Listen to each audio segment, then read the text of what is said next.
இந்த நேரத்தில் நம் கரங்களை தட்டி வண்ணமாக நம்முடைய அருமையான சகோதரர் சுரேஷ் அவர்களை தேவ செய்தி அளிக்கும்படியாக நாம் வரவேற்போம். ஜெபத்தோடு கூட இருங்கள். கர்த்தர் நிச்சயமாய் நம்மோடு பேசுவார். ஹல்லேலூயா.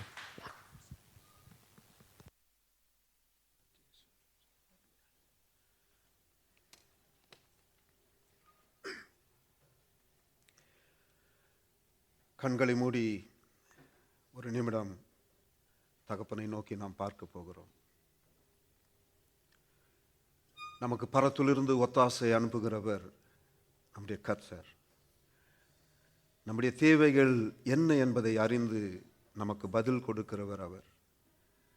நம்முடைய மனதின் வாஞ்சைகள், விருப்பங்கள் எல்லாவற்றுக்கும் பதில் கொடுக்கிறவர் நம்முடைய தேவனாகிய கர்த்தர். நாம் கூப்பிடும்போது நமக்கு சமீபமாய் வந்து நமக்கு பதில் கொடுத்து நம்மை தேற்றுகிறவர் நம்முடைய அப்பா. வந்திருக்கிற ஒவ்வொருவரும் நம்முடைய தலைகளை தாழ்த்தி அவருடைய சமூகத்தை நாம் நோக்கி பார்ப்போம். எங்களை அதிகமாய் நேசிக்கிற எங்கள் பரிசுத்தமுள்ள நல்ல தகப்பனே, இந்த மனமகிழ்ச்சியின் இரவு வேளைக்காய் உமக்கு நாங்கள் நன்றி செலுத்துகிறோம். அருமையான இந்த ஆராதனையில் அப்பா உடைய சமூகத்தை நாங்கள் நோக்கி பார்க்கும்படியாக எங்களுக்கு பாராட்டின இந்த கிருபையான தருணத்திற்காக நன்றி சுவாமி. ஆண்டவரே, எங்கள் ஒவ்வொருவரும் பாதப்படியில் நாங்கள் வைக்கிறோம். வந்திருக்கிற ஒவ்வொருவரும் உங்களுடைய ஆசீர்வாதத்தையும் ஆண்டவரே உங்களுடைய பலனையும் உங்களுடைய சுகமாக்குதலையும் அவர்கள் பெற்றுக்கொள்ளத்தக்கதாக இந்த நாளில் ஒவ்வொருவர் மீது உங்களுடைய கரத்தை வைத்து ஆண்டவரே நீர் அவர்களை பலப்படுத்த போகிற கிருபைக்காக நன்றி செலுத்துகிறோம். ஆண்டவரே, வந்திருக்கிற ஒவ்வொருடைய இருதயத்தின் வாஞ்சைகளை இந்த நாளில் தாமே ஆண்டவரே நீர் நிறைவேற்ற போகிற கிருபைக்காக நன்றி செலுத்துகிறோம்ப்பா. அடியனை இந்த நாளில் ஆண்டவரே இந்த இடத்துல நீர் கொண்டு வந்ததற்காக நன்றி சுவாமி. ஆண்டவரே, என்னுடைய பலனோ அப்பா என்னுடைய ஞானமோ அல்ல ஆண்டவரே, உங்களுடைய ஊழியம் உடைய கிருபை அப்பா. அடியனை நீர் நடத்தும்படியாய் உங்களுடைய சமூகத்தில் என்னை ஒப்புக் கொடுக்கிற ஆண்டவரே, வந்திருக்கிற ஒவ்வொருவரையும் இயேசுவின் நாமத்தினாலே ஆசீர்வதிக்கிறப்பா. தொடர்ந்து உங்களுடைய கிருபையின் கடமைகளை ஆளுகை செய்வதாக இயேசு ரட்சகன் மூலமாய் வேண்டிக் கொள்கிறோம் எங்கள் ஜீவன் உள்ள நல்ல தகப்பனே. ஆமேன், ஆமேன். ஆண்டவராகிய இயேசுவின் நாமத்தினாலே உங்கள் ஒவ்வொருவரையும் அன்போடு வாழ்த்துகிறேன், வரவேற்கிறேன். கர்த்தர் நல்லவர். நம்முடைய வாழ்க்கையில் அவர் செய்திருக்கிற காரியங்கள் பெரிது. இந்த நாளிலும் அடியனுக்கு இந்த நேரத்தை ஒதுக்கி கொடுத்த அன்பான நம்முடைய பாஸ்டர் விஜயன் டேவிட் ஐயா அவர்களுக்காகவும் பாஸ்டர் சுரேஷ் ஐயா அவர்களுக்காகவும் முதலாவது நான் நன்றியை தெரிவிக்கிறேன். சபையில் இருக்கிற ஒவ்வொருவருக்கும் என்னுடைய நன்றியை தெரிவிக்கிறேன். நானும் உங்களோடு கூட வளர்ந்த ஒரு பையன்தான். கர்த்தர் அவருடைய நாம மகிமைக்கென்று நம்ம ஒவ்வொருவரையும் அவர் பயன்படுத்துகிறார். இதில் என்னில் எந்த ஒரு தகுதியும் கிடையாது, எந்த ஒரு மேன்மையும் கிடையாது. கர்த்தர் நம்மை கொண்டு நம்முடைய சபையை நடத்தி வருகிறார். ஆமென். எத்தனை பேர் விசுவாசிக்கிறீங்க? நம்ம ஒவ்வொருவரும் ஆண்டவருக்கு செய்கிற ஒரு ஊழியம்தான் இந்த சபை. ஏறத்தாழ 2010 நான் இந்த சபைக்கு வந்தேன். அன்னிலிருந்து இன்ன வரைக்கும் ஒரு நாளும் குறைவுபடாதபடி கர்த்தர் சபையும் சபையின் காரியங்களையும் போஷித்து அவர் ஆசீர்வாதமாய் நடத்துகிறார். எத்தனையோ சூழ்நிலைகள் வந்தது, ஆனாலும் எல்லா சூழ்நிலையிலும் நம் ஒவ்வொருவரையும் பலப்படுத்தி இருக்கிறவர், திடப்படுத்தி இருக்கிறவர், நம்முடைய தேவைகளை சந்தித்து இருக்கிறவர், சந்தித்து கொண்டிருக்கிறவர், நம்மை வாழ வைக்கிற நல்ல தெய்வம் இயேசு. ஆகவே கரங்களை தட்டி அவருடைய நாமத்தை நாம் மகிமைப்படுத்துவோம். இப்போது கூட வாசிக்க தெரிந்து கொள்ளப்பட்டதான ஒரு வேத பாகம் ஏசாயா 40 வசனங்கள் 29, 30, 31. ஒருவேளை நான் ராஜன் பதக்கிட்ட எதுவும் ஷேர் பண்ணல, ஆனால் கர்த்தருடைய கிருபை அவருடைய பலன் என்னோடும் அவரோடும் பேசினது என்று நான் ஆராதனை வேளையில் என்னால் உணர முடிந்தது. காரணம் என்னென்னா, ஆவியானவர் நம்மோடு கூட இடைபடுகிறார். நாம் ஜெபத்தோடு இருக்கும்போது, அந்த ஒரே ஸ்பிரிட்டோடு நாம் செயல்படும் போது நம்முடைய எண்ணங்கள் மாறுவதில்லை, நம்முடைய சிந்தனைகள் மாறுவதில்லை. மாறாக ஒருமனப்பட்ட ஆவியின் அபிஷேகம் நம்மை நிறைக்கும். எத்தனை பேர் விசுவாசிக்கிறீங்க? வேதம் சொல்லுகிறது, சோர்ந்து போகிறவனுக்கு அவர் பலன் கொடுத்து சத்துவம் இல்லாதவனுக்கு சத்துவத்தை பெருக பண்ணுகிறார். இளைஞர் இளைப்படைந்து சோர்ந்து போவார்கள், வாலிபரும் இடறி விழுவார்கள். கர்த்தருக்கு காத்திருக்கிறவர்களோ புது பலன் அடைந்து கழுகுகளைப் போல செட்டைகளை அடித்து எழும்புவார்கள். அவர்கள் ஓடினாலும் இளைப்படையார்கள், நடந்தாலும் சோர்வடையார்கள். எல்லாருக்குமே ஒரு ஃபெமிலியரான ஒரு வார்த்தை இது. நம்ம எல்லாம் நான் அதிக முறை வர்ஷிப் பண்ணும்போதெல்லாம் இந்த வார்த்தையை நம்ம வந்து பயன்படுத்துறது உண்டு. இதனுடைய ஆழம் என்ன? வேதம் சொல்லுகிறது, இளைஞர்கள் இடைப்படைந்து சோர்ந்து போவார்கள். நம்ம சொல்லுவோம், இது இள ரத்தம்பா, ஓடுற பாம்பை மிதிக்கிற வயசுப்பா, அவன் பாரு என்ன மாதிரி ஆக்டிவாக இருக்கான். எஸ், ரைட் தான். ஆனால் அப்படிப்பட்ட இளைஞன் கூட என்ன அழிவான்? சோர்ந்து போயிடுவான். ஒரு சூழ்நிலை வந்தால் அவனால் ஸ்டேபிளாக நிற்க முடியாது. So he will get tired. அவனுக்கு வந்து அந்த சோர்வு தன்னால் வரும். இந்த உலகத்தின் காரியங்களை குறித்து சில நேரத்தில் அந்த பயம் வரும், தயக்கம் வரும். இதை நான் எப்படி மேற்கொள்ள போகிறேன்? இந்த உலகத்தில் நான் எப்படி ஃபேஸ் பண்ண போகிறேன்? எனக்கு இருக்கிறதான பிரச்சனைகள் என்னுடைய தலைக்கு மேலே இருக்குது. இப்படி இருக்கும்போது நான் எப்படி ஃபேஸ் பண்ணுவேன்னு சொல்லிட்டு அந்த வாலிபன் கூட தன்னுடைய நடைகள் தடுமாறி போகும், தன்னுடைய மன சூழ்நிலைகள் மாறி போகும். ஆனால் வேதம் சொல்லுகிறது, கர்த்தருக்கு காத்திருக்கிறவர்களோ புது பலன் அடைந்து கழுகுகளைப் போல செட்டைகளை அடித்து எழும்புவார்கள். அவர்கள் ஓடினாலும் இளைப்படையார்கள், நடந்தாலும் சோர்வடையார்கள். ஒரு சின்ன ஒரு காரியத்தை நம்ம சொல்லணும்னா, நமக்கு ஏதாவது ஒரு நல்ல காரியம் நடக்கணும்னு என்ன பண்ணுவோம்? நம்ம காத்திருப்போம். இப்போ ஒரு வேளை இப்போ என் பொண்ணு நான் ஸ்கூலில் சேர்த்துருக்கேன், அவளுக்கு சேர்த்த உடனே அந்த ஃபஸ்ட் ஸ்டாண்டர்ட் சர்டிஃபிகேட் கொடுத்துட மாட்டாங்க. She has to go for that 1 year. அந்த ஒரு வருஷம் டீச்சர்ஸ் வந்து அவங்களை டீச் பண்ணுவாங்க. இதெல்லாம் நாமளும் கடந்து தான் வந்திருக்கோம். நமக்கு எதுவுமே வந்து இன்ஸ்டண்ட்டாக இமீடியட்டாக நமக்கு கிடைக்கிறது இல்லை. இன்ஸ்டண்ட்டாக இமீடியட்டாக கிடைச்சிச்சுன்னு சொன்னால் அது நிரந்தரமும் அல்ல. கர்த்தர் நமக்கு இன்ஸ்டண்ட்டாக நம்ம அழைக்கலை. அவர் அழைத்திருப்பது நிரந்தரத்திற்காக அழைத்திருக்கிறார். எத்தனை பேர் விசுவாசிக்கிறீங்க? we are not called for instant life, we are called for eternal life. அந்த இட்டர்னல் லைஃப் நம்ம வந்து அச்சீவ் பண்ணுன்னு சொன்னால் அவருடைய பலத்த கரத்திற்குள் நாம் அடங்கியிருக்க வேண்டும். அந்த கரம் நம்மை ஒவ்வொரு நாளும் மெருகேற்றும். அந்த கரம் ஒவ்வொரு நாளும் நம்மை பலப்படுத்தும். அந்த கரம் ஒவ்வொரு நாளும் நம்மை கரம் பிடித்து நடத்தும். அந்த கரம் ஒவ்வொரு நாளும் நமக்கு உதவி செய்யும். அந்த கரம் ஒவ்வொரு நாளும் நம்மை தூக்கி செல்லும். அந்த கரம் ஒவ்வொரு நாளும் நம்மை தட்டி தழுவும். இதுதான் அப்பாவை கொண்ட சுபாவம். நாம் கர்த்தருக்கு காத்திருக்கும் போது நம்ம வெயிட் பண்ணோன்னு சொல்லுது. Something we are looking favor from God. ஏதோ ஒரு காரணத்துக்காக, ஏதோ ஒரு நோக்கத்திற்காக நாம் கர்த்தருக்காக காத்திருக்கிறோம். அந்த காத்திருக்கிற நேரம் நமக்கு ஒருபோதும் அது வீணாய் போவது இல்லை என்று வேதம் சொல்லுகிறது.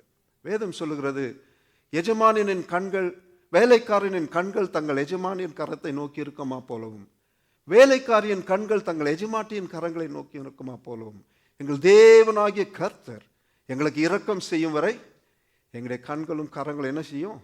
உண்மையே நோக்கி இருக்கும். அவரையே நோக்கி இருக்கும்போது அவர் நமக்கு போஷிக்க அவர் வல்லமை உள்ளவராக இருக்கிறார். காலம் தாமதமாயிற்று அப்படின்னு சொல்லி நாம் சோர்ந்து போகாதபடிக்கு கர்த்தர் நமக்கு கொடுத்திருக்கிற வாக்குத்தத்தங்களை நாம் நிறைவேறும் வரைக்கும் அதை நாம் எப்படி புரிந்து கொண்டு நம்முடைய வாழ்க்கையை நடத்துகிறோம் அப்படின்னு சொல்கிறது தான் கிறிஸ்தவ வாழ்க்கை. கர்த்தர் நம்மை வந்து ஏதோ ஒரு நோக்கத்திற்காக அழைக்கலை, ஏதோ ஒரு காரணத்துக்காக அழைக்கலை. He has chosen for everyone as a purpose. நம்ம இந்த இடத்துல வந்திருக்கிறது அவருடைய பர்பஸ். அது என்னமோ எப்படியோ அவர் வந்துட்டு இதை தீர்மானித்து வச்சிருக்கிறார். அது இன்னைக்கு வந்துட்டு நீங்கள் நினச்சிட்டு இந்த இடத்துல நாம் வரல. நம்ம நினச்சாலும் நம்ம நினச்ச மாதிரி நம்மளால் போக முடியாது. காரணம் என்னென்னா, காலங்களை அறிந்திருக்கிறவர். அந்தந்த காலத்தில் எது செய்யணும் அப்படிங்கிறது அப்பாவுக்கு மட்டும்தான் தெரியும், நமக்கு தெரியாது. நம்மளால் ஒன்றும் புரிஞ்சு கொள்ளவும் முடியாது. சில சூழ்நிலைகள் அப்படியே ஒரு மாதிரி பிளராக இருக்கும். நான் எங்கே போயிட்டுருக்கேன், என்னுடைய லைஃப் எங்கே போயிட்டுருக்கு, என்னுடைய நடைகள் எப்படி போயிட்டுருக்கு, நான் எதை நோக்கி ஓடிட்டுருக்கேன், ஒன்றுமே தெரியாது. ஆனாலும் we have to wait for God answer. ஏதோ ஒரு பர்பஸ்க்காக நாம் அவருக்காக காத்துட்ருக்குறோம். ஒருவேளை நமக்கு சுகம் கிடைக்கணும்னு சொல்லிட்டு நம்ம காத்துட்ருக்கலாம். ஒருவேளை நம்முடைய ஊதியம் குறைவாக இருக்குது, எனக்கு ஒரு இன்க்ரிமெண்ட் வேணும்னு சொல்லிட்டு நம்ம காத்துட்ருக்கலாம். ஒருவேளை என்னுடைய பிள்ளைங்களுடைய படிப்புக்காக நான் ட்ரை பண்ணி கொண்டு இருக்கிற காலேஜில் எனக்கு சீட்டு கிடைக்குமா இல்லையோ அப்படின்னு சொல்லிட்டு காத்துட்ருக்கலாம். இல்லை ஒருவேளை நான் அநேக நாள் இந்த மாதிரி ஒரு சிக்னஸில் இங்கே வந்துட்டே இருக்கிறேன், நான் என்ன செய்யறதுன்னு எனக்கு தெரியல, நான் இன்னும் எத்தனை நாளைக்கு காத்துட்ருக்கணும் அப்படின்னு சொல்லிட்டு ஒரு கண்ணீரோடு வந்திருக்கலாம். ஒருவேளை நாம் இழந்து போனவைகளை தேடி இந்த இடத்துல நாம் காத்திருக்கலாம். I lost something in my life. It's miserable for me to face this life. ஏதோ ஒன்று நான் இழந்திருக்கிறேன். இந்த உலகத்தில் நான் கடந்து போகும்போது ஒரு மாதிரி மிசரபிளாக இருக்குது. இதை நான் எப்படி மேற்கொள்ளணும்? ஒரே ஒரு வழி தான், கர்த்தரிடத்தில் ஒன்று ஒப்புவித்து கர்த்தருடைய சமூகத்தில் காத்திருக்கும் போது கர்த்தர் நம்முடைய ஜெபங்கள் எல்லாவற்றுக்கும் அவர் பதில் கொடுக்கிறவராக இருக்கிறார். ஒவ்வொரு நாளும் நம்முடைய வாழ்க்கையை சீர்தூக்கி பார்க்க அவர் வல்லமையுள்ளவராக இருக்கிறார். நம்முடைய வாழ்க்கையில் நடக்கிற ஒவ்வொரு காரியமும் கர்த்தருடைய அனுமதி இல்லாமல் நடப்பது கிடையாது. What ever it may be.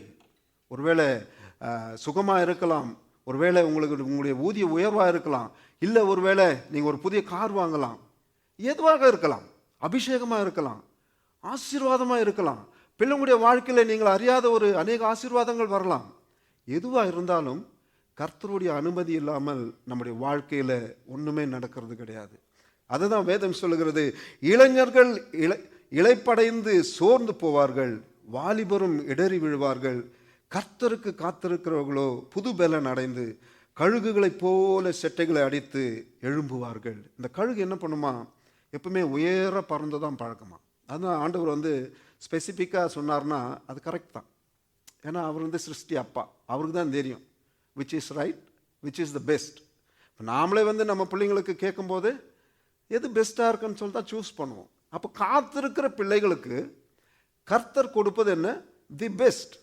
அவங்களுக்கு அவங்க நினச்சே பார்த்துருக்க முடியாது, ஒருவேளை காலதாமதம் ஆயிடுச்சு. Yes, so delay is not a deny.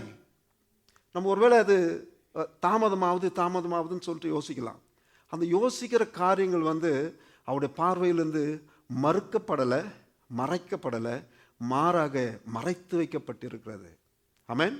எத்தனை பேர் சொல்றீங்க ஆமென்? அவர் நம்முடைய கண்களுக்கு எதிராக எதையும் காணிக்கிறவர் கிடையாது.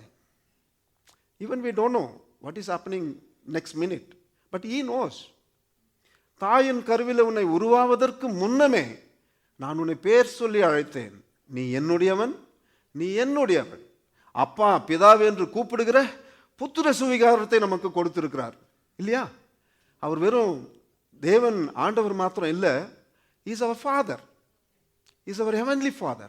He knows when to do, what to do, how to do, which way it will come to your hand. நம்முடைய இந்த குருவி மூளைக்கெல்லாம் அதெல்லாம் ஒத்து வராது. அதை யோசிக்காதீங்க. நானெல்லாம் கேர் பண்ணுறதே கிடையாது. அநேக சூழ்நிலையில் ஜெபம் பண்ணுவேன். எனக்கு நிறைய கண்ணீரின் பாதைகள் உண்டு. முந்தின நாள் கூட எனக்கு வேலை விஷயத்தில் நிறைய பிரச்சனைங்க இருந்தது. நான் இந்த 20-24 வருஷத்தில் சந்திக்காத பிரச்சனைகள் இருந்தது. ஆனாலும் கர்த்தர் பாதுகாத்தார். ஹல்லேலூயா. கர்த்தர் பாதுகாத்தார். வீட்டுக்கு நான் அழுது ஜெபம் பண்ணேன், ஆண்டவரே எனக்கு இந்த 24 வருஷம் இந்த மாதிரி நான் ஃபீல் பண்ணலப்பா, திடீர்னு எனக்கு இது புதுசாக இருக்குது, நான் என்ன பண்ணணும்? ஆண்டவர் சொன்னார், வெயிட் பண்ணு. சிம்பிள், வெயிட் பண்ணு. கர்த்தர் சகலத்தையும் அதினதின் காலத்திலே நேர்த்தியாய் செய்து முடிக்கிறவர், ஆல்டர்னேட்டாக செய்து முடிக்கிறவர் இல்லை. சகலத்தையும் நீங்கள் என்ன விருப்பப்படுறீங்களோ, நீங்கள் என்ன உங்களுடைய மனதில் இருக்குதோ, உங்களுடைய மனதின் வாஞ்சைகள், விருப்பங்கள், எண்ணங்கள், ஏக்கங்கள் எல்லாவற்றையும் அதினதின் காலத்திலே அவர் நேர்த்தியாய் செய்து முடிக்கிறவர் என்று வேதம் சொல்கிறது. அதில் எந்த ஒரு கரெக்ஷனுமே வராது. ஒன்ஸ் அவர் டிசைட் பண்ணிவிட்டு உங்களை அந்த வழியில் நடத்தணும்னு ஸ்டார்ட் பண்ணிட்டாருன்னு சொன்னால் அந்த வழியில் தான் நடத்துவார். அதில் எந்த ஒரு மாறுபாடும் கிடையாது, எந்த ஒரு கோணலான வழிகளும் கிடையாது. அவர்கள் எப்படி இருப்பார்கள்? கழுகுகளைப் போல செட்டைகளை அடித்து உயர எழும்புவார்கள். நம்முடைய வாழ்க்கையிலே கர்த்தர் நம்மை உயர எழும்ப பண்ணுகிறவராக இருக்கிறார். மற்றவர்களைப் போல தாழ்ந்து அல்ல. We are not chosen to sit here. We are not called to sit here. God has called for us to lift us somewhere else. பரலோகத்துக்குரிய ஆசீர்வாதங்கள், உலகத்திற்குரிய ஆசீர்வாதங்கள் நமக்கு உண்டு. ஒருவேளை அது நமக்கு இன்னைக்கு கிடைக்கலன்னா நாளைக்கு கிடைக்கும். நமக்கு என்னென்ன தேவை என்பதை அறிந்து நம்முடைய தேவைகளை பூர்த்தி செய்கிறவர். மாறாக வேதம் சொல்லுகிறது, கழுகை போல உயர சிறகடித்து பறக்க. அந்த ஒரு கழுகு என்ன செய்யுமா? எல்லா பறவையோட மேலே தான் பறக்கும். அதுக்கு ஏஜ் ஆனால் கூட சரி, அதனுடைய வேலை தான் என்ன? மேலே உயர பறக்கும். அது ஓடினாலும் களைப்பே அடையாது. நாமும் கூட கர்த்தருடைய வாழ்க்கையை கர்த்தரிடத்தில் நம்ம ஒப்பு கொடுத்து, நம்முடைய வாழ்க்கையை கர்த்தரிடத்தில் ஒப்பு கொடுத்து, ஆண்டவரே என்னுடைய வாழ்க்கையை நீங்கள் சீர்தூக்கி பாருங்க ஆண்டவரே, நான் நினைக்கிறபடி இல்லைப்பா, நான் என்ன காரியங்களை செய்யணும்னு யோசிக்கிறேனோ அந்தபடி இல்லை ஆண்டவரே, நீங்கள் என்னை குறித்து என்ன திட்டத்தை வைத்திருக்கிறீர், நீங்கள் என்னை குறித்து என்ன தீர்மானத்தை வைத்திருக்கிறீர். ஒருவேளை நம்ம கூட இருக்கிறவங்க ரொம்ப வசதியாக இருக்கலாம், அவங்க வெல்த்தியாக இருக்கலாம், கர்த்தர் ஆசீர்வதித்து இருக்கிறார், நம்ம அதுக்கு சந்தோஷப்படணும். ஆனால் நாம் அந்த நிலைமையில் இல்லைன்னு சொல்லிட்டு நாம் துக்கப்படக்கூடாது. நமக்கும் கீழே இருக்கிறவங்கள மத்தியும் நம்ம யோசிக்கணும். கர்த்தர் நமக்கு ஜீவனை கொடுத்திருக்கிறார், ஆகாரத்தை கொடுத்திருக்கிறார், குடும்பத்தை கொடுத்திருக்கிறார், ஆசீர்வாதமாய் வைத்திருக்கிறார். இல்லை, எத்தனையோ பேருக்கு இல்லாத ஆசீர்வாதம் நமக்கு. பரம வாசலை அவர் நமக்காக திறந்து வைத்திருக்கிறார். ரட்சிப்பின் அனுபவத்திற்குள்ளாய் நம்மை கொண்டு சென்று கொண்டிருக்கிறார். அவருடைய ரத்தத்தினாலே கழுவி நம்மை சுத்திகரித்து அவருடைய கிருபையினாலே நம்மை இடைக்கட்டி இருக்கிறார். வேதம் சொல்லுகிறது, உன்னதமானவரின் மறைவில் இருக்கிறவன் சர்வ வல்லவருடைய நிழலில் தங்குவான். அவருடைய செட்டைகளின் கீழ் அவனுக்கு என்ன உண்டு? அடைக்கலம் உண்டு. நீங்க என்ன யோசித்து நீங்க ஜெபம் பண்றீங்களோ, கர்த்தர் உங்களை அந்த ஜெபத்தை கேட்டு உங்களுக்கு பதில் கொடுக்க அவர் வல்லமை இருக்கிறார். முதலாவது நாம் செய்ய வேண்டியது என்னன்னா, கர்த்தருடைய சமூகத்திலே நம்மை ஒப்பு கொடுக்க வேண்டும். அவருடைய பாதத்திலே நாம் அமர்ந்திருக்க வேண்டும். அவருக்கு உண்டான நேரத்தை நாம் கொடுக்க வேண்டும். கர்த்தர் நமக்கு கொடுத்திருக்கிற அந்த காலத்தில் அவர் செய்து முடிக்க அவருக்கு கொஞ்சம் தருணத்தை கொடுக்கணும். அவருக்கு தருணம் கொடுக்காம எனக்கு இன்னைக்கே வேணும் இன்னைக்கே வேணும்னு சொன்னால் இன்னைக்கு நடக்காது. அப்படி கொடுத்துட்டாலும் அதோடைய அருமை தெரியாது, இல்லையா? நாங்கள்லாம் ஸ்கூலுக்கு போகும்போது எங்களுக்கு சைக்கிள் கூட கிடையாது. நான் ட்ரௌசர் போட்டதே 10ஆம் கிளாஸில் தான் போட்டேன். எங்கள் அப்பா எனக்கு ஒரு அவாய் ஸ்லிப்பர் தான் வாங்கி கொடுத்தாரு. ஆனால் இன்றைக்கி என் பிள்ளைங்க அவாய் ஸ்லிப்பர் போட மாட்டேங்குது. ஏன்னா அவங்களுக்கு அந்த அருமை தெரியல. நம்ம அந்த மாதிரி வளர்த்துட்டோம். காலம் மாறி போச்சுன்னு சொல்கிறோம். காலம் மாறலை, நாம் தான் மாறிக்கிட்டு இருக்கோம். கர்த்தருடைய சமூகத்தில் சொல்கிறேன், நாம் நடக்க வேண்டிய வழிகளை அவருக்கு நமக்கு போதிக்கிறவர். பெற்றோர்களுக்கு என்ன ஞானம் கொடுக்கணும், பிள்ளைகளை எப்படி வளர்க்கணும் அப்படின்ற ஞானத்தை அவர் நமக்கு போதிக்கிறவர். நாம் எதில் நாம் தவறி விட்டுருக்கிறோம், நம்ம எங்கே நம்ம லூஸ் விட்டுருக்குறோம், நம்முடைய வாழ்க்கை எங்கே தவறி போயிருக்கு, ஆண்டோடைய சமூகத்தை விட்டு நம்ம எங்கே தூரம் ஓடிட்டுருக்குறோம் அப்படின்னு சொல்லிட்டு நாம் ஒரு நிமிஷம் நம்மை நாமே சிந்தித்து பார்க்கணும். வேதம் சொல்லுகிறது, கர்த்தருக்காக நான் பொறுமையுடன் காத்திருந்தேன், அவர் என்னிடமாய் சார்ந்து என் வேண்டுதலை கேட்டார். சங்கீதம் 27:14 சொல்லுகிறது, கர்த்தருக்கு காத்திரு, அவர் உன் இருதயத்தை ஸ்திரப்படுத்துவார், திடமனதாயிருந்து கர்த்தருக்கே காத்திரு. சங்கீதம் 40:1 சொல்லுகிறது, கர்த்தருக்காக பொறுமையுடன் காத்திருந்தேன், அவர் என்னிடமாய் சாய்ந்து என் வேண்டுதலை கேட்டார். அவர் என்னிடமாய் சாய்ந்து என் வேண்டுதலை கேட்டார் அப்படின்னா என்ன? Is completely turn is self to you. கம்ப்ளீட்டாக உன் பக்கமே சாஞ்சிட்டார். வேற எதையும் அவர் கண்ணோக்கி பார்க்கல. ஏன்னா உன்னுடைய கூக்குரலின் ஜெபத்தை அவர் கேட்டு இருக்கிறார், உன்னுடைய விண்ணப்பத்தை அவர் கேட்டு இருக்கிறார், உன்னுடைய காத்திருப்பை அவர் அறிந்திருக்கிறார், உன்னுடைய வியாகுலத்தை அவர் தெரிந்திருக்கிறார், உன்னுடைய சரீரத்தின் பலவீனங்களை அவர் அறிந்திருக்கிறார், நீர் போகிறதான ஒவ்வொரு நாளும் உடைய காரியங்களை அவர் அறிந்திருக்கிறார். ஆகவே நாம் கண்ணீரோடு ஜெபிக்கும் போது அவர் நம்முடைய பக்கமாய் சாய்ந்து தன்னுடைய செவியை நம் பக்கமாய் சாய்த்து நம்ம என்ன சொல்கிறோம், நம்ம என்ன கேட்குறோம், அப்பா கிட்ட நம்ம என்ன வேண்டுதல் செய்கிறோம் அப்படின்னு சொல்லிட்டு அவர் நம்மை நம் பக்கமாய் சார்ந்து நம்முடைய வார்த்தைகளை கேட்க நம்மை உயர்த்துவதற்காக அப்பா நம்மிடத்தில் காத்திருக்கிறார். நம்மிடத்தில் காணப்பட வேண்டியதெல்லாம் ஒன்னே ஒன்று தான், பொறுமையோடு நாம் காத்திருக்கணும். வேதம் சொல்லுகிறது, யாக்கோபு 1:12, சோதனையை சகிக்கிற மனுஷன் பாக்கியவான், அவன் உத்தமன் என்று விளங்கின பின்பு கர்த்தர் தம்மிடத்தில் அன்பு கூறுகளுக்கு வாக்குத்தத்தம் பண்ணின ஜீவ கிரீடத்தை பெறுவான். நாம் எப்பொழுதெல்லாம் சோதனைக்குள்ளாய் போகிறோமோ, ஒருவேளை நாம் காத்திருக்கும் போது அநேக சூழ்நிலையில் நமக்கு சோதனை வரும். நமக்கு ஒரு மாதிரி ஃப்ரஸ்ட்ரேஷன் மைண்ட் வரும். நான் எதுக்கு இன்னும் இவ்வளோ நாள் காத்துட்ருக்கணும், நான் தான் டெய்லி ஜெபம் பண்ணுறேனே, நான் தான் டெய்லி வேதம் வாசிக்கிறேனே, நான் எல்லாரையும் நேசிக்கிறேனே, நான் மற்றவங்களுக்கு உதவி செய்கிறேனே, நான் சபையில் இந்த வேலை செய்கிறேனே, எனக்கு ஊழியத்தில் நான் எந்த குறையும் நான் வைக்கலையே, எல்லாம் இருக்குதே. இல்லை பிரியமான தேவஜனமே, கர்த்தர் எப்பொழுதும் நம்மை பொல்லாங்கனால் சோதிக்கிறவர் அல்ல. ஒருபோதும் அவர் சோதனைக்குள்ளாய் நாம் கடந்து செல்ல அவர் விடுவதில்லை. மாறாக நமக்கு கொடுத்திருக்கிற ஒரு டெஸ்ட் இது. ஆமாம், நமக்கு கொடுத்திருக்கிற ஒரு டெஸ்ட்டு. இந்த காத்திருக்கிற நேரம் அப்படிங்கிறது நமக்கு கொடுத்திருக்கிற ஒரு டெஸ்ட்டு. இந்த டெஸ்ட்டில் நம்ம பாஸ் பண்ணணும். இந்த டெஸ்ட்டில் நம்ம பாஸ் பண்ணணும். இப்போ யோபுக்கு சம்பவித்த சூழ்நிலை பார்த்தோன்னா, பிசாசு போயிட்டு ஆண்டவரத்தில் கேட்குறாரு. அப்போ ஆண்டவர் சொல்கிறாரு, அவனுக்கு ஜீவனை மாத்திரம் விட்டுடு, உண்டான எல்லாத்தையும் எடுத்துக்கோ, உன்னால் முடிஞ்சா நீ பார். அப்போ என்ன நடக்குது? பிசாசு தோத்து போகுது. மனைவியே சொல்கிறாங்க, தேவனை தூஷித்து ஜீவனை விடும். ஆமாம், வைஃபை சொல்லிட்டாங்க, பிள்ளைங்க போயிட்டாங்க, ஆஸ்தி எல்லாம் போயிடுச்சு, எல்லாம் கைவிட்டு போச்சு. அதுக்கப்புறம் லைஃப்ங்கிறது ஒன்றுமே கிடையாது, இட்ஸ் ஜீரோ. ஆனாலும் தன்னுடைய வாயினாலே தேவனை தூஷிக்கவில்லை, கர்த்தர் மீது தன்னுடைய நம்பிக்கை வைத்திருந்தான். இழப்புகளின் மத்தியிலே கர்த்தர் மீது தன்னுடைய நம்பிக்கையை வைத்திருந்தான் என்று வேதம் சொல்லுகிறது. ஆபிரகாமுக்கு வாக்குத்தத்தம் பண்ணப்பட்டது. 25 ஆண்டுகள் அதை சுதந்திரித்துக் கொள்ள ஆபிரகாமுக்கு தேவைப்பட்டது. 1 ஆண்டு அல்ல, 2 ஆண்டு அல்ல, 25 ஆண்டுகள் கர்த்தருடைய வார்த்தைக்காக அவன் காத்திருந்தான். அவன் கர்த்தருடைய வார்த்தையை நம்பினான். அது அவனுக்கு நீதியாக எண்ணப்பட்டது.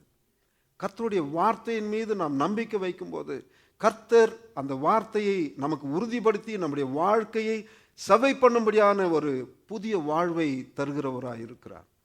உலகத்தின் ஜனங்களுக்கும் நமக்கும் நிறைய வேறுபாடுகள் உண்டு. அவர்களை காட்டிலும் நாம் விசேஷித்தவர்களாக இருக்கிறோம். எல்லாமே கரெக்டா? அவர்களை காட்டிலும் நாம விசேஷித்தவர்களாக இருக்கு. ஏதோ ஒரு விதத்தில் கர்த்தர் நம்ம ஒவ்வொருவரும் விசேஷித்த விதமாய் வைத்திருக்கிறார். சோதிக்கப்படுகிற எவனும் நான் தேவனால் சோதிக்கப்படுகிறேன் என்று சொல்லாதிருப்பானாக. தேவன் பொல்லாங்கினால் சோதிக்கப்படுகிறவர் அல்ல, ஒருவரையும் அவர் சோதிக்கிறவரும் அல்ல. அவனவன் தன் தன் சுய இச்சையினால் இழுக்கப்பட்டு சிக்குண்டு சோதிக்கப்படுகிறான். ஆமாம், ஒருவேளை நமக்கு இந்த மாதிரி சில நேரத்தில் ஏதாவது ஒரு பிரச்சனை வருது அப்படின்னு சொன்னால் it's because of us, not for God. பொல்லாங்கினால் சோதிக்கிறவர் நம்முடைய அப்பா இல்லை. நம்மை ஒருபோதும் வருத்தப்படுத்தி அவர் சந்தோஷப்படுறதில்ல. அதுக்காக நம்ம அழைக்கலை. ஒருவேளை நாம் இடறி விழுந்துடுறோம். எப்படி இடறி விழுந்துடுறோம்னு சொன்னால், நம் காத்திருக்கிற இந்த நேரத்தில் நமக்கு வருகிறதான இந்த சோதனைகளிலிருந்து நாம் வேறு விதமாக ஏதாவது ஒரு முடிவை நாம் எடுக்க முற்படும் போது, மற்றவர்களை நாடும் போது, இப்போ ஆபிரகாம் என்ன பண்ணார்? ஆண்டவர் சொன்னார், ஆனால் இஸ்மவேல் பிறந்தாச்சு. So that is not God's plan. ஆண்டவர் சொல்லி வெயிட் பண்ண சொல்லி இருக்கும்போது நம்ம வெயிட் பண்ணணும். அவர் விசுவாசத்தின் தகப்பன். ஆனால் கூட இருந்த மனைவி இருக்காங்க இல்லையா, அவங்க ஒத்து ஊதுறாங்க. இல்லைப்பா, ஆபிரகாம் சொன்னது ஆண்டவர் இப்படி தான் சொல்லியிருப்பார், நம்ம இதை செய்தால் சரியாக வரும். இஸ்மவேல் வந்தாச்சு. இஸ்மவேல் அல்ல ஆண்டவருடைய பிரியம், ஈசாக்கு தான் ஆண்டவருடைய பிரியம். ஈசாக்கின் மூலமாய் தான் சந்ததிகள் வரும். ஆண்டவர் சொன்னார், வானத்தின் நட்சத்திரங்களை பார், கடற்கரை மணலை பார், இவைகளை போன்று உன்னையும் உன்னுடைய சந்ததியும் நான் ஆசீர்வதிப்பேன். வாக்குத்தத்தம் பண்ணினவர், அவர் உண்மை உள்ளவர், அவர் வாக்கு மாறாதவர், அவர் ஜீவிக்கிறவர். நமக்கு எல்லாருக்கும் ஒரு வாக்குத்தத்தை கொடுத்திருக்கிறார். நமக்கு எல்லாருக்கும் ஒரு ஒரு ஒரு ட்ரையலையும் கொடுத்திருக்கிறார். இதில் நாம் ஜெயிக்கும் போது தான் அந்த நித்திய ஜீவனுக்கு உண்டான கிரீடத்தை நாம் பெற்றுக்கொள்ள முடியும். ஆமென். ஹல்லேலூயா, ஹல்லேலூயா. எத்தனை பேர் விசுவாசிக்கிறீங்க? கர்த்தருக்காக நாம் எப்பொழுதும் காத்திருப்போம். நீங்கள் ஒன்றுக்கும் கவலைப்படாமல் எல்லாவற்றையும் குறித்து உங்கள் விண்ணப்பங்களையும் சோத்திரத்தோட ஜபத்தினால வேண்டுதலினாலும் தேவனுக்கு தெரியப்படுத்துங்கள் என்று பிலிப்பியன்ஸ் 4:6 சொல்லுது. ஒன்றுக்குமே கவலைப்படாதீங்க, அப்பா கூட இருக்கிறாரு, அவர் உதவி செய்வார். அதுக்காக தான் இருக்கான்னு சொல்கிறாரு. தாய் மறந்தாலும் நான் உன்னை மறப்பதில்லை. ஆமாம், ஒரு பாட்டு கூட இருக்குது, தந்தை வெறுத்தாலும் நான் உன்னை வெறுப்பதில்லை. அவன் நம்மை தோளில் சுமந்து நம்மை பாதுகாக்கிற அப்பா. எதுவாக இருந்தாலும் முழங்காடு பாடிட்டு ஜெபம் பண்ணுங்க. கர்த்தருடைய சமூகத்தில், ஆண்டவரே எனக்கு இந்த பிரச்சனை இருக்கு, ஆண்டவரே இந்த பிரச்சனையிலிருந்து நான் வெளிப்படணும், இந்த பிரச்சனையிலிருந்து நான் வெளியே வரணும், ஆண்டவரே நீங்கள் தான் எனக்கு உதவி செய்யணும் அப்படின்னு சொல்லிட்டு ஆண்டவருடைய சமூகத்தில் நாம் ஒப்பு கொடுத்து ஜெபிக்க வேண்டும். என்னோடு கூட திருப்பிக் கொள்ளுங்கள். யோவானுக்கு எழுதின சுவிசேஷம் 5ஆம் அதிகாரம் வசனங்கள் 1 முதல் 14 வரை. இவைகளுக்கு பின்பு யூதருடைய பண்டிகை ஒன்று வந்தது. அப்பொழுது இயேசு எருசலேமுக்கு போனார். எபிரேய பாஷையிலே பெதஸ்தா என்னப்பட்ட ஒரு குளம் எருசலேமின் நாட்டுவாசலின் அருகே இருந்தது. அதற்கு 5 மண்டபங்கள் உண்டு. அவைகளிலே குருடர், சப்பானிகள், சூம்பின உருப்புடையவர்கள் முதலான வியாதிக்காரர் அநேகர் படுத்திருந்து தண்ணீர் எப்போது கலங்கும் என்று காத்து கொண்டிருப்பார்கள். இது எல்லாருக்கும் ஒரு ஃபெமிலியரான ஒரு ஒரு ஒரு பாகம். ஏன்னா இங்கேயும் ஒரு மனுஷன் காத்துக்கிட்டு இருக்கார். எத்தனை நாள் காத்துட்ருக்காரு? 38 வருஷம் காத்துட்ருக்கார். அது எப்படி காத்துட்ருக்காரு? உட்காந்த இடத்துல அதே இடம்தான். அவருக்கு உதவி செய்ய யாருமே கிடையாது. வேதம் சொல்லுகிறது, எப்போதாவது தேவதூதர் அந்த மண்டபத்தில் இருக்கிற குளத்தில் தண்ணியை கலப்பாங்க. குட்டையை கலக்கிறவங்க கிடையாது, குளத்தை கலக்கிறவங்க. ஆமாம், நம்ம சில வேளையில் குட்டையை கலக்கிடுவோம். அப்போ என்ன ஆகுதுன்னா மற்றவங்களுக்கு தான் பிரச்சனை. குட்டையை கலக்கிறதுக்குன்னு நிறைய பேர் இருக்காங்க, நாம இல்லை. சொல்லுவாங்க, இவங்க குட்டையை கலக்கிட்டாங்கப்பா அப்படின்னா ஏதோ ஒரு சமாச்சாரத்தை பண்ணி மற்றவங்களுக்கு சண்டை மூட்டி வச்சுட்டு போயிடுறது. அப்படி இல்லை. இங்கே ஒரு சுகத்தை பெற்றுக்கொள்வதற்காக ஒரு தேவதூதன் வருவார். எப்போதாகிலும் ஒரு முறை வருவார், வந்துட்டு அந்த குளத்தை கலக்குவார். அதில் முதலாவது யார் இறங்குறாங்களோ அவங்க எப்பேற்பட்ட வியாதி உள்ள பிள்ளைகளாக இருந்தாலும் அவர்களுக்கு சுகம் கிடைக்கும். அப்போது இந்த இடத்துல அநேக வியாதிஸ்தர்கள் இருக்கிறாங்க, குருடு இருக்கிறாங்க, சப்பானிகள் இருக்கிறாங்க, இந்த கை கால் உறுப்புகள் குறைவுள்ளவர்கள் இருக்கிறாங்க, அநேக வியாதிக்காரர்கள் அங்கே படுத்திருக்கிறாங்க. அவங்களோடு கூட என்ன செய்கிறாங்க, இந்த ஒரு சப்பானி அங்கே இருக்காங்க. அவரால் எழுந்து நடக்க முடியாது, அவருக்கு உதவி செய்ய யாருமே கிடையாது. ஒரு நாள் இல்லை, 2 நாள் இல்லை, 38 வருஷம் அதே தேவதூதன் வராங்க, கலக்குறாங்க, கூட இருந்தவங்க போயிட்டு சுகம் பெற்றுட்டு போயிடுறாங்க. இன்றைக்கி வந்தவங்க திடீர்னு பார்த்தா குதிச்சுட்டு போயிடுறாங்க. ஏன்னா அவங்கெல்லாம் விழிப்போடு இருக்கிறாங்க, எப்போ கலங்கோன்னு சொல்லிட்டு பார்த்துட்டு இருக்காங்க. ஆனால் இவருக்கு உதவி செய்ய யாருமே இல்லை. எவ்வளோ ஒரு வேதனையான ஒரு வாழ்க்கை பாருங்கள். 38 வருஷம் ஒரே இடத்துல இருந்துட்டு. நம்முடைய வாழ்க்கையில் அநேக சூழ்நிலைகளில் நாம் ஃபேஸ் பண்ணுற காரியங்கள் இது தான். நமக்கு பின்னாடி வந்திருக்கவங்க ப்ரொமோஷன் கிடச்சிட்டு போயிட்டுருப்பாங்க, நமக்கு பின்னாடி வந்தவங்களுக்கு ஊதிய உயர்வு கிடச்சி போயிட்டுருக்கோம். நம்ம விட பலவீனமாக இருந்தவங்களுக்கு அவங்க வெல்த்தியாக வாழ்கிறதுக்கு அவங்களுக்கு காரு பங்களா எல்லாம் இருக்கும். ஒருவேளை நம்ம ஒரு காலேஜில் ஸ்கூலுக்காக இல்லை பிள்ளைங்களுக்காக காலேஜுக்காக சீட்டு போவோம், நமக்கு சீட்டு கிடைக்காது, மற்றவங்களுக்கு கிடைத்திருக்கோம் இல்லையா? நாம் காத்து காத்து காத்து நம்ம என்ன ஆயிடுறோம், நம்முடைய வாழ்க்கையில் ஒரு வெறுமை காணப்படுகிறது, ஒரு வெற்றிடம் காணப்படுகிறது.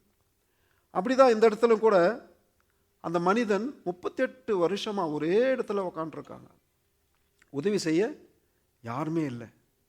அப்போது ஏசப்பா அந்த வழியாக நடந்து வர்றார்.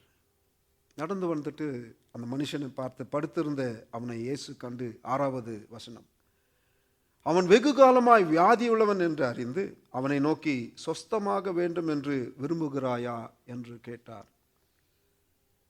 அவருக்கு தெரியும் இந்த மனுஷன் ஒரு காரணத்துக்காக இந்த இடத்துல இருக்கார். He needs something, he need favor from God, he need help from someone to heal his sickness. யாராவது ஒரு உதவியை அவருக்கு வேணும் அந்த குளம் கலக்கப்படும் போது. ஆனால் அங்கே கலக்கப்படும் போது கொண்டு போகிறதுக்கு யாருமே கிடையாது. எல்லாரும் வராங்க போகிறாங்க, எல்லாரும் நடமாடுறாங்க, எல்லாரும் ஜாலியாக இருக்கிறாங்க. ஆனால் இவருக்கு அந்த ஒரு வாய்ப்பே கிடையாது. அப்படி இருக்கிற சூழ்நிலையில் இயேசு அந்த மனிதனை தேடி வந்தார் என்று வேதம் சொல்கிறது. நாம் மனமுடைந்து இருக்கும்போது, கைவிடப்பட்ட நிலைமையில் இருக்கும்போது, தனித்து இருக்கும்போது, இழந்து போய் இருக்கும்போது, வேதனையில் வாழும்போது, துக்கத்தில் இருக்கும்போது, சோர்வு நம்மை வாட்டும்போது, எழுந்து போன எல்லாவற்றையும் எப்போ பெற்றுக்கொள்வேன் என்று அந்த ஒரு சிந்தனையோடு நாம் வாழும்போது கர்த்தர் நம்முடைய பக்கமாய் வந்து நமக்கு பதில் கொடுக்க வல்லமையுள்ளவராய் இருக்கிறார். ஆமென், ஹல்லேலூயா, ஹல்லேலூயா. ஆண்டவர் அந்த மனுஷனை பார்த்து கேட்கிறாரு, படுத்திருந்த அவனை கண்டு அவன் வெகு காலமாய் வியாதியுள்ளவன் என்று அறிந்து அவனை நோக்கி சொஸ்தமாக வேண்டும் என்று விரும்புகிறாயா என்று கேட்டார். அதுக்கு அவன் சொன்ன ஒரு பதில் பாருங்க.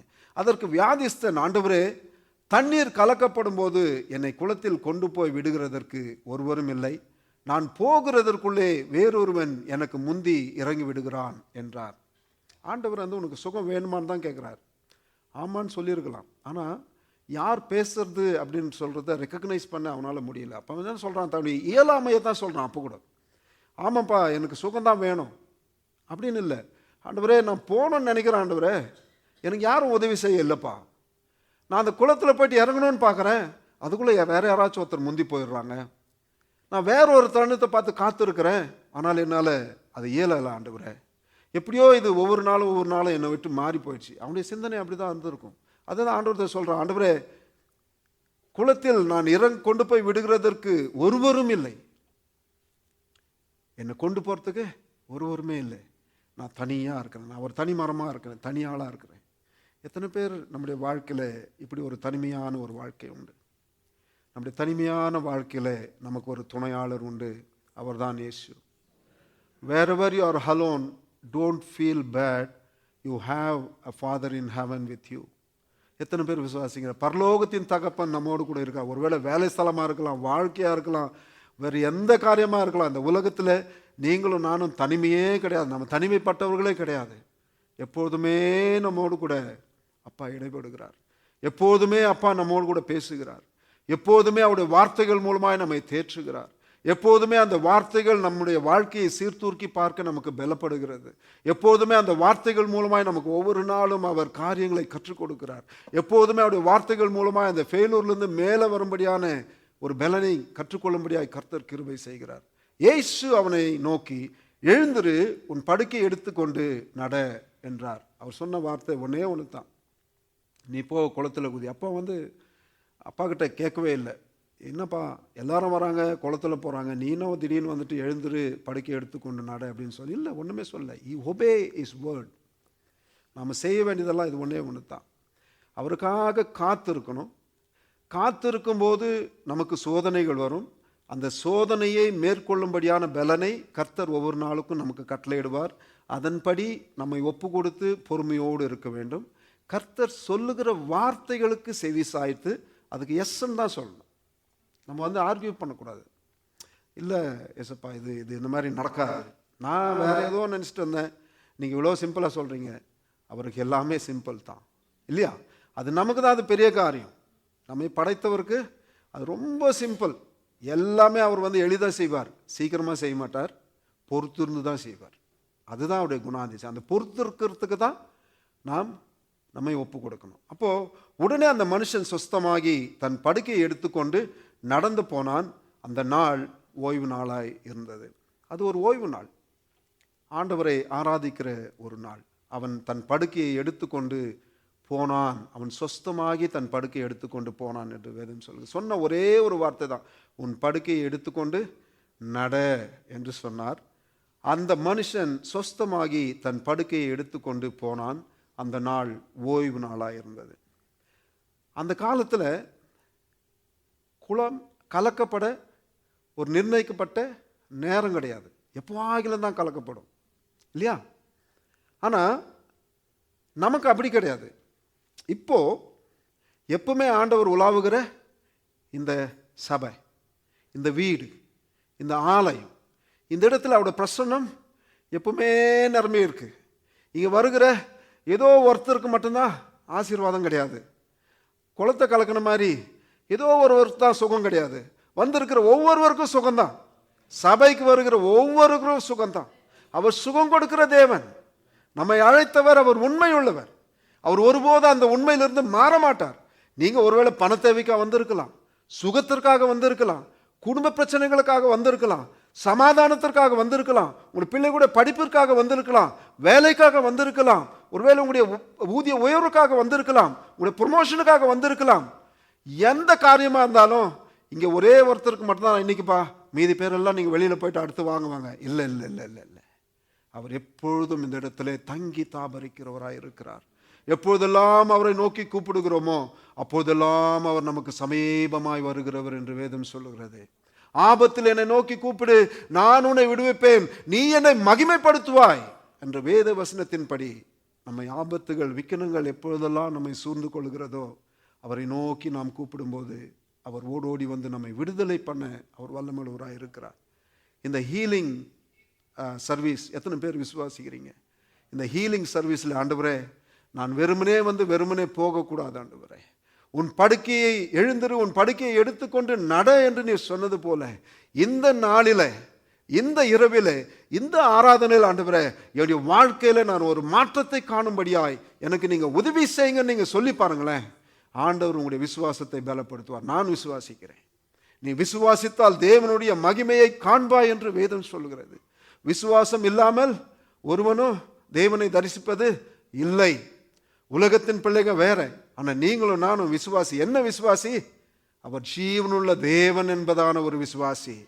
என் அப்பா உயிரோடு இருக்கிறபடினாலே நானும் உயிரோடு இருக்கிறேன். Because he lives, I live also.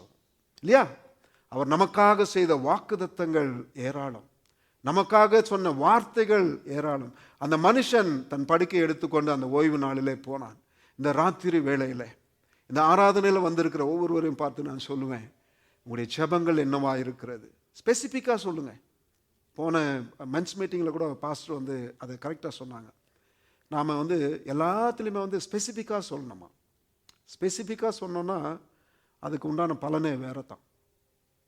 ஏன்னா அவர் எல்லாத்தையும் அறிந்திருக்கிறவர். அவருடைய பார்வைக்கு மறைவானது ஒன்றும் இல்லை என்று வேதம் சொல்லுகிறது.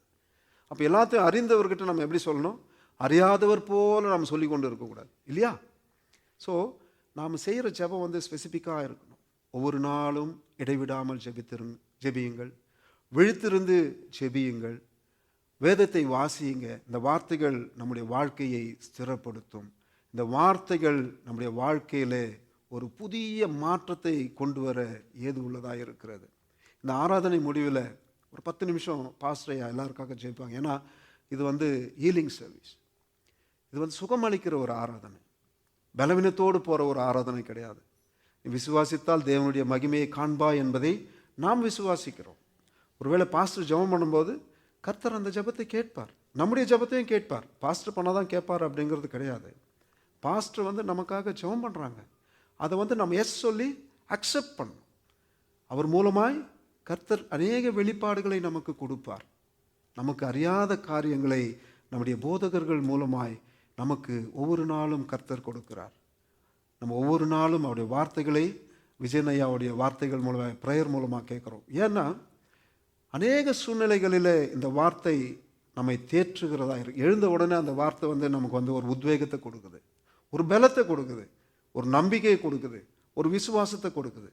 அதை நம்ம கேட்டுட்டு நம்ம வேலைக்கு போகும்போது அந்த நாள் வந்து ரொம்ப ஈஸியாகிடுது இல்லையா? ஸோ அதே மாதிரி ஆண்டவர் வந்து நம்ம ஒவ்வொருவருக்கும் ஒரு வாக்குத்தத்தங்களை கொடுத்து அந்த வாக்குத்தத்தின் மூலமாய் நடந்து கொள்ள அவர் நமக்கு கிருபை பாராட்டுகிறவராக இருக்கிறார். நாம் யோசேப்பை பார்க்குறோம். யோசேப்புக்கு வந்து ஒரு சொப்பனம் தான் வந்தது. அது ஒரு சாதாரண சொப்பனம். என்ன சொப்பனம்? எல்லா அரிக்கட்டுகளும் வந்து எனக்கு முன்பாக தாழ பணிந்தது, என்னுடைய அரிக்கட்டு மட்டும் நேராக இருந்தது. 12 பேர் அனந்தமிங்க இல்லையா?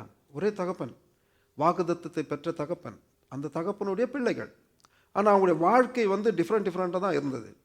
ஆனால் அந்த 12 பேரில் ஆண்டவர் என்ன பண்ணுறாரு? ஒரு மனுஷனை அவர் தேர்ந்தெடுத்தார். அது யோசேப்புக்கும் தெரியாது. அவனுக்கு ஒரு கனவு வந்தது, அந்த விஷன். வேற ஒரு கனவு வந்தது, சூரியனும் சந்திரனும் நட்சத்திரங்களும் என்னை பணிந்து கொள்வார்கள். அப்போது யாக்கோபு கூட அவர் சொல்கிறாரு, என்னப்பா அப்பா அம்மா அண்ணங்கள்லாம் வந்து உன்னை பணிந்துக்குவோமா? கடிந்து கொள்கிறாங்க. ஆனால் யாக்கோபுடைய மனசில் ஒரு காரியம் நடக்குது. ஏன்னா அவர் போராடி எல்லாத்தையும் பெற்றவர். 2 பரிவாரங்களோடு தேவன் வாக்குத்தத்தம் பண்ணின தேசத்தை அவர் அடைந்தவர். வாழ்க்கையை செழிப்பாய் மாற பண்ணினவர் ஆண்டவர் என்று தெரியும். வாக்குத்தத்தத்தின் பிள்ளை யாக்கோபு, இஸ்ரவேல் என்று அழைக்கப்படுவாய் என்று பெயர் பெற்ற யாக்கோபுக்கு தெரியும் ஆண்டவர் ஏதோ ஒரு திட்டத்தை இந்த பையன் மூலமாக வச்சிருக்கிறார் அப்படிங்கிறத அவர் மனசில் வச்சுக்கிட்டாங்க. அப்போ என்ன நடந்தது? அந்த யோசேப்புக்குள்ள ஒரு தரிசனம், ஒரு விஷன் இருந்தது. ஆனால் யோசேப்புக்கே தெரியாது இதுதான் தரிசனம் அப்படின்னு சொல்லிட்டு தெரியாது. அப்போது தன்னுடைய பிரதர்ஸை பார்க்க போகும்போது அப்பா அனுப்பி வைக்கிறாரு. அவங்க எப்படி இருக்காங்க, அவங்க சுகத்தை நீ பார்த்துட்டு வா. உடனே அண்ணனுங்களுக்கெல்லாம் கோபம். தரிசனக்காரன் வந்துட்டான்ப்பா, இவன் என்ன பண்ணணும்? முடிச்சிடணும். உடனே பேசுகிறாங்க, சரி கொலை பண்ணிடலாம், ஏதோ ஒன்று பண்ணுறான். அப்புறம் குழியில் எடுத்து போட்டுடுறாங்க. அங்கேருந்து என்ன பண்ணுறாங்க? இல்லைப்பா இவங்க யாருக்காவது விற்றுடலாம். அப்போ என்ன பண்ணுறாங்க? அவருடைய ஆடையெல்லாம் கழட்டிட்டு அப்பாவுக்கு வந்து ஒரு ஆட்டை அடித்து அந்த ரத்தத்தை வந்து பூசி அவருக்கு அனுப்பிடலாம், பையன் செத்துட்டான்னு சொல்லிடுவாங்க. ஆனால் ஆண்டவர் விட்டுட்டாரா? இல்லை. அவருடைய தரிசனத்தை நிறைவேற்றும்படியாய் கர்த்தர் யோசேப்பினோடு கூட இருந்தார். விற்று போட்டாங்க, அந்நிய தேசத்துக்கு போனான், ஒரு அடிமையை போனான். ஆனாலும் காலங்கள் கடந்தது. 17 வயசில் அவன் அண்ணனுக்கு உதவி செய்தான்னு சொல்லிட்டு வேதம் சொல்லுது. அப்போது எகிப்துக்கு போயிட்டு எத்தனை வருஷம் அவன் கஷ்டப்பட்டிருப்பான் இல்லையா? சிறைச்சாலை, நிந்தனைகள், அவமானங்கள், இழப்புகள், கூட பிறந்தவங்களே கைவிட்டாங்க, கூட பிறந்தவங்களே அவனை கொலை பண்ணுற அளவுக்கு துணிஞ்சிட்டாங்க ஒரு அந்நிய தேசத்தில். அப்படி இருக்கும்போது ஆண்டவர் தன்னுடைய திட்டத்தை குறித்து, தீர்மானத்தை குறித்து நோக்கமாக இருக்கிறவர். ஒருவேளை ஆண்டோடைய சித்தம் என்னன்னு நமக்கு தெரியாமல் இருக்கலாம், ஆனால் நம்மை அழைத்தவர் அவர் உண்மை உள்ளவர் இல்லையா? அப்போ என்ன நடக்குது? அந்த அவனுடைய தகப்பன் வந்து பல வர்ணமான அங்கியை அவனுக்கு உடுத்தினான் என்று வேதம் சொல்கிறது இல்லையா? அப்போ அந்த பல வர்ணமான அந்த உடுத்தலை வந்து ஆண்டவர் எப்படி மாற்றுறாருன்னா ஒரு ராஜரீக ஒரு உடுப்பாய் மாற்றுகிறார். அந்த பல வர்ணமான உலகத்தின் தகப்பன் அந்த அந்த உடுப்பெல்லாம் கழட்டிட்டாங்க. உலக தகப்பனால் அதுதான் கொடுக்க முடியும். ஆனால் பரம தகப்பன் என்ன செய்தார் தெரியுமா? அவனுக்கு ஒரு மெல்லிய வஸ்திரத்தை போட்டு, ராஜ மோதிரத்தை போட்டு, அவனை சேரேட்டில் உட்கார வச்சு இந்த தேசம் முழுவதும் போயிட்டு இந்த தேசத்துக்கு நீ தான் கவர்னர். உயர்த்திட்டார் இல்லையா?